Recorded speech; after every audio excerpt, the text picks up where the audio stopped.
warahmatullahi wabarakatuh. Selamat pagi anak-anakku kelas 8 semuanya. Bagaimana hasil PTS IPA minggu kemarin? Tentunya kalian mendapatkan hasil yang optimal dan bagus ya anak-anak ya. Sebelum kita lanjutkan materi IPA untuk minggu ini, Bu Rizka ada 3 pertanyaan untuk kalian semua. Yang pertama, apa yang kalian rasakan setelah kalian minum banyak air?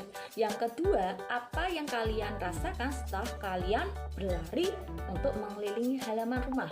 Pertanyaan yang ketiga, apa yang kalian rasakan atau kalian lihat ketika kalian menghembuskan nafas di depan cermin?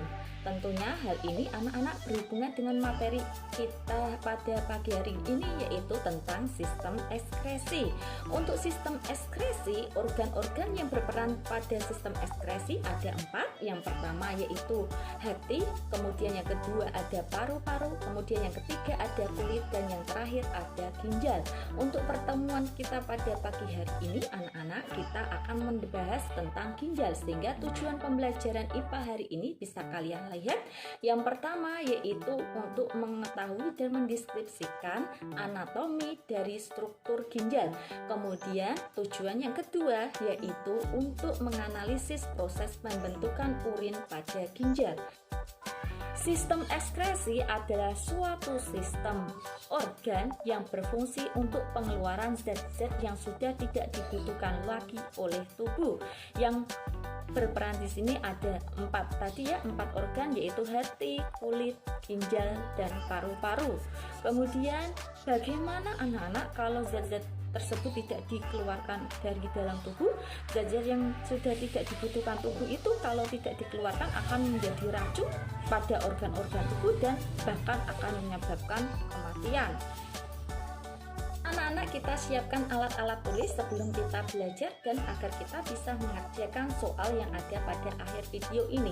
Anak-anak, untuk ginjal itu terletak di tulang pinggul. Ginjal manusia ada 2, yaitu ginjal kanan dan ginjal kiri. Untuk ginjal kiri itu letaknya lebih tinggi dibandingkan ginjal yang sebelah kanan. Struktur ginjal mempunyai 3 bagian utama. Yang pertama yaitu kulit ginjal yang disebut dengan cortex renalis, kemudian yang kedua adalah bagian medulla renalis, dan yang ketiga adalah rongga ginjal atau yang disebut dengan pelvis renalis. Antara kulit ginjal atau yang disebut dengan cortex dan medulla renalis terdapat suatu bagian yang berperan utama dalam penyaringan darah atau pembentukan urin yang disebut dengan nefron. Pada nefron terdiri atas 2 bagian utama. Kalau kita zoom, yaitu terdiri atas bagian yang berbentuk bulatan dan bagian yang berbentuk saluran. Untuk bagian yang berbentuk bulatan di situ disebut dengan badan Malpighi, dan untuk badan Malpighi itu terdiri atas glomerulus. Glomerulus itu adalah suatu kumpulan kapiler darah yang berfungsi untuk menyaring darah, sedangkan glomerulus dikelilingi oleh kapsula Bowman. Kemudian untuk saluran pada ginjal terdiri atas TKP atau yang disebut dengan tubulus contortus proximal, kemudian ada lengkung Henle, dan ada tubulus contortus distal, dan ada tubulus connectivus. Proses pembentukan urin kita bisa menghafalkannya dengan kata Viraun. V-nya itu adalah filtrasi yang artinya penyaringan darah. Kemudian R-nya adalah reabsorpsi yang artinya proses penyerapan kembali zat-zat yang masih dibutuhkan oleh tubuh. Kemudian A-nya itu adalah singkatan dari augmentasi, yaitu proses penambahan zat-zat yang sudah tidak dibutuhkan oleh tubuh. Tahapan pertama pada proses pembentukan urin disebut dengan V, kepanjangannya yaitu filtrasi, artinya adalah penyaringan. Tahapan filtrasi ini terdapat pada bagian ginjal yang disebut dengan glomerulus. Pada bagian ini zat yang disaring adalah sel darah merah, kemudian protein, dan keping darah. Hasil dari penyaringan darah pada bagian pertama ini, pada bagian glomerulus, hasilnya adalah urin primer. Untuk urin primer nanti akan disalurkan untuk tahapan yang kedua yang disebut dengan reabsorpsi. Reabsorpsi artinya adalah proses penyerapan kembali zat-zat yang masih dibutuhkan oleh tubuh. Reabsorpsi ini dilakukan oleh bagian ginjal yang disebut dengan TKP atau yang kepanjangannya yaitu tubulus contortus proximal. Sedangkan selain di tubulus contortus proximal, untuk reabsorpsi dilanjutkan pada bagian lekung Henle. Untuk reabsorpsi ini zat-zat yang diserap kembali oleh bagian tubuh yaitu berupa glukosa, asam amino, protein, vitamin, asam laktat, dan juga mineral. Kemudian hasil dari reabsorpsi ini yang ada di TKP tadi adalah urin sekunder.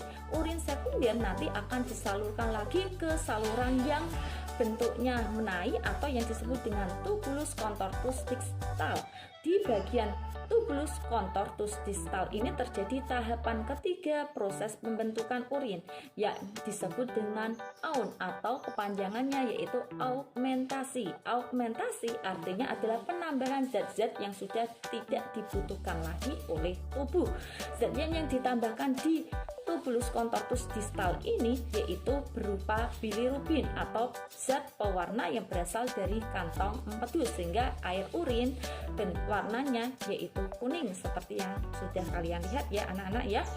Untuk di sini ada augmentasi, selain ditambahi dengan bilirubin zat pewarna dari kantong empedu, juga ditambahi zat yang sudah tidak dibutuhkan tubuh adalah urea, sehingga nanti hasil dari augmentasi ini akan terbentuk urin sebenarnya yang akan disalurkan dan disimpan sementara di tubulus connectivus. Kemudian di tubulus connectivus akan disalurkan ke ureter.